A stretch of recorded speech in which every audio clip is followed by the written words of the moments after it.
What is up guys, it is Simba here and welcome back to another team racing video on F1 24, and today we return to CSS, Competitive Speed Series.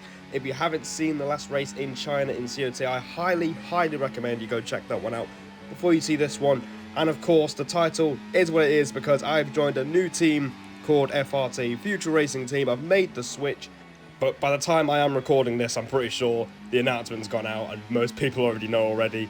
So this video is a little bit late, but we press on. I've joined a new team. I'm happy with the team, and this is our first race with FRT as well. So it's a debut video on the channel, and if you're looking forward to this one, make sure you hit the like button and get subscribed for more league and team racing content. There's going to be a lot of different tournaments I'm going to be racing in, especially with FRT, and CSS is one of them.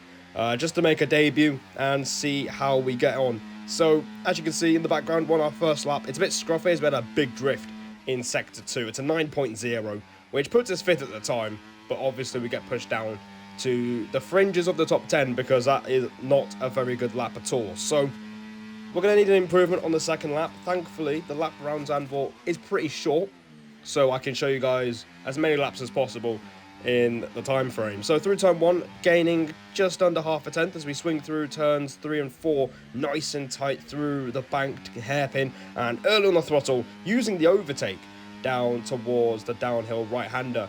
The new 1.10 patch, basically with the green bar, it doesn't really run out, so it basically allows you to use ERS however you want, and you can get away with it. Even if you hit 0%, you won't feel like you're exactly draining to the lines. So I don't know why they've patched the ERS. They didn't even mention it in the patch notes apparently. So good stuff, EA. Really making this game a lot better than it already is. But on with the lap. We are currently purple in the second sector. We do botch the chicane a little bit. We turned it a little bit too early, but we do get away with it as we're nearly 4 tenths up. But we have a bit of a moment there through the last corner.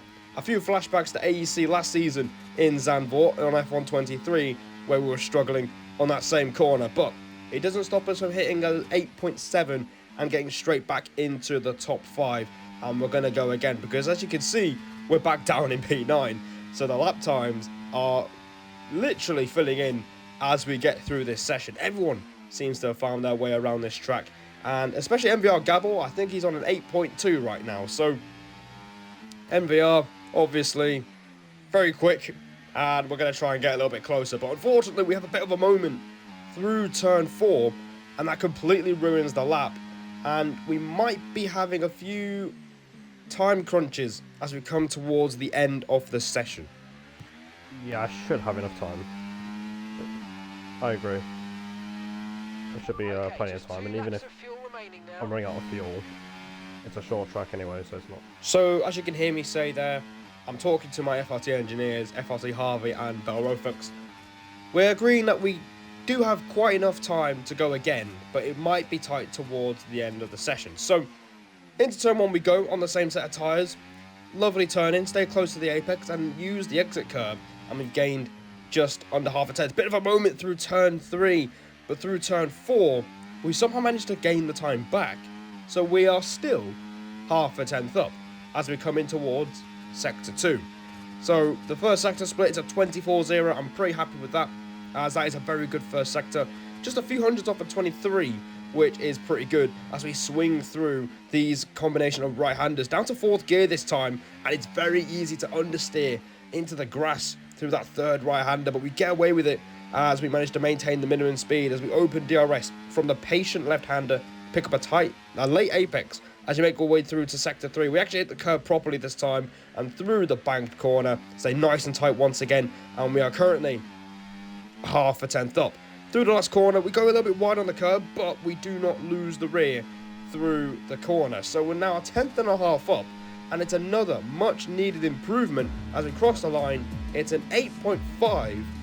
And that puts us straight back into the top 6, but unfortunately we couldn't go out again because I just missed the line by like a second, which was pretty unfortunate. But we are P6, and alongside our teammate for this race, FRT Sam, in 5th place.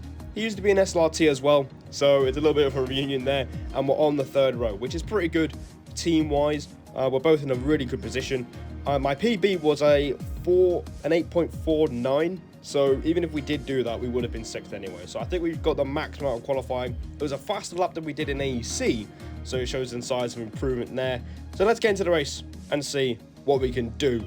But we've got some rain to start off with. You can see it's going to rain for about half the race, and then we'll switch to dry. So my team agreed that we're going to stick with the dry setup, and we're just going to have to survive the opening phase of the race. On the intermediate tyres, it's our first intermediate running this entire game cycle, so let's see how we go. The lights are out and we are on the way for the Dutch Grand Prix in CSS.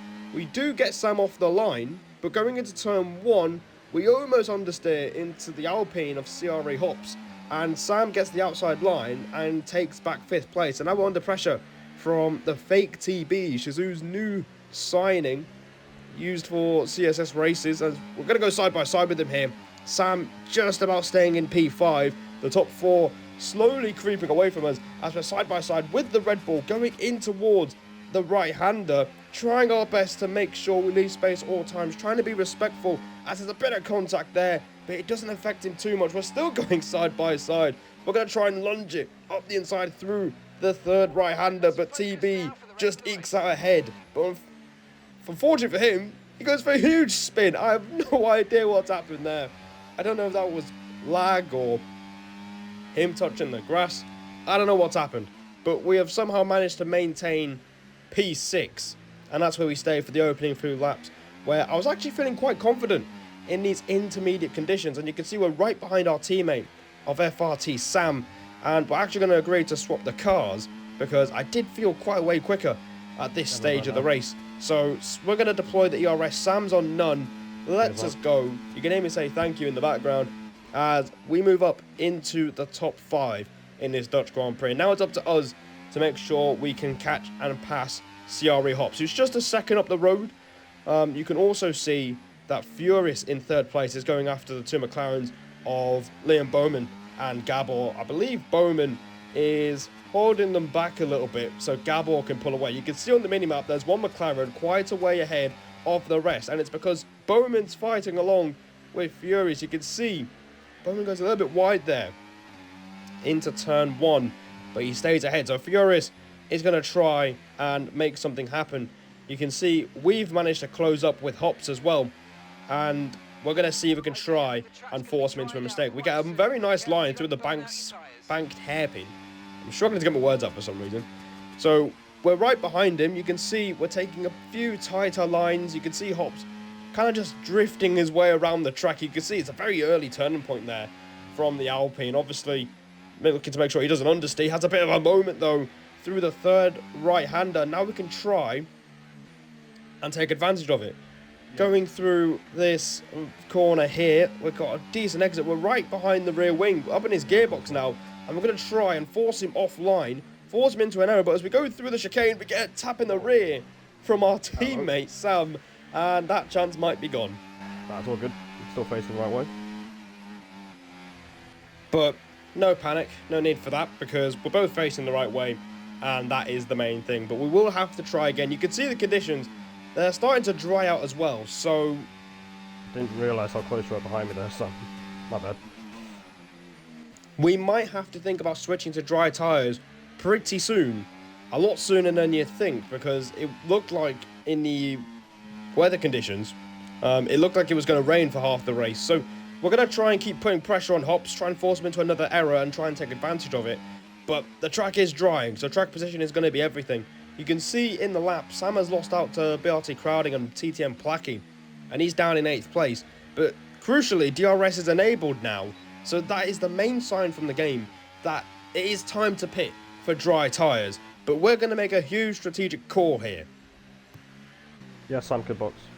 It's not raining. You can hear me say there, Sam can box. It seemed that he was struggling a little bit in this transition from wet to dry, so we're going to let him box first, give him a chance to get on the dry tyres as quickly as possible. And meanwhile, for us... I'll go one more. I'm happy to go one more. Sandbox. We're going to stay out for one more lap. So we're going to take the lead of the race because we're going to be one of the few cars to stay out. And you can see some of the front runners. I think that was Gabor there. He's pitted for hard tyres. and the team were telling me to just use up the battery, push as much as possible, so we can try and get an overcut on the cars around us. So on to lap 11, we are leading the race. I was asking in the background, do we go for hards or for mediums? Because like in AEC, we've kind of been forced our hand to probably go for the hards, which is a terrible race tyre. But the team were suggesting to go for mediums, and in hindsight, I kind of wish I went for the hards. But we are going to box, and it is going to be for the mediums. You can see we're putting a really good in-lap, purple first sector, personal best in the middle, and now we're going to box for a set of medium tyres to the end of the race. And I was a little bit worried because 25 laps around here on the mediums is quite a stint. I was practicing with Sam a few days before this, and my main problem was the left front tyre will be much more worn than the rest of the 4 tyres. So the left front is a bit of a concern, but now it's all about where we feed out onto the track. Medium tyres on the car, we're going to come out in 3rd place. Furious just gets ahead of us, but crucially, we've managed to overcut Hops and Bowman. I believe Bowman double stacked with his teammate, and that's cost him a place to Hops and ourselves as well. So the overcut has worked an absolute treat, and we're into the podium places as we close out the first third of this Dutch Grand Prix. And I remember telling my team at the time, I'm not very eager to sit behind Furious for too long. I've also been told that Gabor in the McLaren up ahead has got damage, so there could be a window of opportunity for us maybe not to just take the lead, but maybe win the race. Maybe do it for Verstappen in 2016 when he won his first race for Red Bull in his first ever race, as I'm struggling to get the words out again. Meanwhile, we do get past Furious. He doesn't put too much of a fight, and we're up into P2, and the gap between us and the race leader is 2.7 seconds. So Bowman's work of trying to back everyone up and create a gap for his teammate might be undone, because these mediums are feeling pretty good at this stage of the race. But the team were telling me just to keep looking after them as much as we can, because we know the advantage is going to swing back to the hard runners towards the end of the race. That's exactly how Elite Risks lost the win in AEC, because Furious was on the hards, he was on the mediums, and as a result, Furious had the better tyres at the end and beat Elite to the line. So we are catching Gabor hand over fist right now. We're taking advantage of the fact that he's got damage, and that's hurting him in the middle sector. And it's taken a little bit of time. You can see onto lap 15 now, we are in DRS range, and we are going a lot faster. The track is gripping up, there's more grip, and we can now have a bit more confidence just to push into the conditions, especially with the fact that we're on the softer compound, which probably heat up faster than the hard. So here we go, lap 16. We're going to pass Gabor up the inside into turn 1. You can see he's got damage on his right end plate. We go up the inside, we get the car slowed down, and we take the lead up the Dutch Grand Prix. He's still right behind us, and Furious wants to try and get through as well as we go through turns 3 and 4. We're in the lead, and it looks like they're still going side by side, but that's a huge move for us. Into P1 we go. And you can hear me simply say, into P1 we go. We obviously have a bit of confidence from the race win in COT, and we're looking just to try and pull away from Gabor and take advantage of the fact he's got damage. We do set the fastest lap of a 14.0 very momentarily as TB takes it away with a 13.2. So the conditions are getting faster and faster, but you can see by the time we get to the start of lap 19, we've managed to open up the gap to 1.4 seconds, and we set our new personal best of a 13.1. You can hear me talking to my team in the background, saying that it doesn't really make any sense how the tyre wear wasn't actually that harsh at the start of the stint, which makes no sense, to be honest, because normally the mediums wear faster than the hards, but at the moment I'm not really having too much tyre wear at the moment. I think I'm on like 7%, and that's why I'm telling my team in the background why, you know, that's why this game makes no sense at all. Meanwhile, Hops has moved into P2, but we have a bit of a moment through the second right-hander. And that is a very costly mistake. And now that's allowed Hops into DRS range. And that's very unfortunate because he's just passed Gabor. If it was Gabor still in P2, I don't think it would have been too much of an issue. But now, at this point, I'm not too bothered about the gap being reduced, because the main thing is now is looking after the tyres. We've got the track position.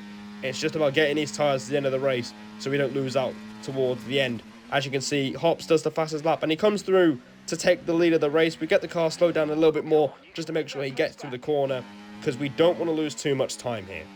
Yeah, I'm not bothered at all. As long as Gabor just sits where he is.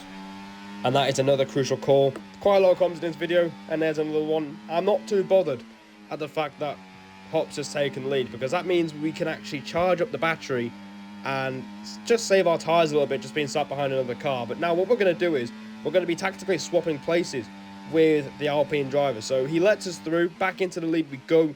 We set a 12.0 as a personal best, even when we've been on these tyres for quite a while. So that's good. But the main thing is now is we're playing the long game with 12 laps to go. Like I said, we're P1, but looking after the tyres is the main thing, and track position is becoming more and more important. Yeah, I'll bear that in mind. He's playing it smart now, but it's only a matter of time. And you can hear me say there, I was being warned by Bell Rofox as he told me that, you know, Hops is being civil for now, but he will be very aggressive towards the end of the race, because that's where the victory is. So we're just going to have to bear that in mind. Obviously, we're swapping places for now, because we're just trying to protect our track position from the hard runners behind us. You can see I let him through on lap 25, and on lap 26, we repass him. And the main reason for that is, it's literally because now, I believe the switch towards the hards being quicker has now started. So now I've just put a car between myself and Gabor, who somehow has really good pace despite having front wing damage, which is absolutely insane, by the way. I don't know how he's doing it, but now I am starting to feel that the mediums aren't exactly going to be at their best anymore. You can hear me in the background saying I've hit 37% a few laps ago. So looking after the tyres is the main thing now, and we can't really afford to lose too many places at this stage of the race. As Hops, I think, has had a moment there, and they're going side by side again. So I was hoping that we could try and pull away this time and create that gap, but unfortunately, I'm going to start struggling like crazy now. We have now hit the crossover with tyre performance. Gabor's up to P2, and it's only inevitable that he's going to pass us. At this point now, the mediums are no longer the quicker tyre, and it's all about trying to preserve position. You can see we're just going to let Gabor go on to lap 29.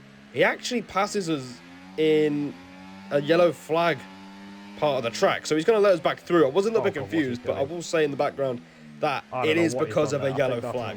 So we do retain the lead for now, and we are 7 laps away from winning our first race in CSS and our first win. I cannot speak.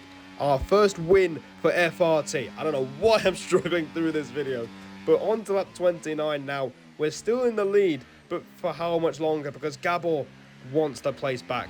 Furious wants to pass the McLarens. He's been waiting in the wings the entire time, and he wants to try and win another race around Zandvoort. Hops has dropped down a few places after making a mistake as well. So now we're basically open prey to the hard runners. Gabor's going to pick the inside line for turn 1. I want to try and defend myself from Furious, but Gabor slows his car down in front of us. That opens the door for the Williams on the inside at turn 1. I'm going to go side by side through turns 2, 3, and 4. We're going to leave plenty of space on the outside. We hug the inside line, and we're going to go side by side again, this time through the narrow straight, but nah, that's his life. We can have fun fighting him, mate.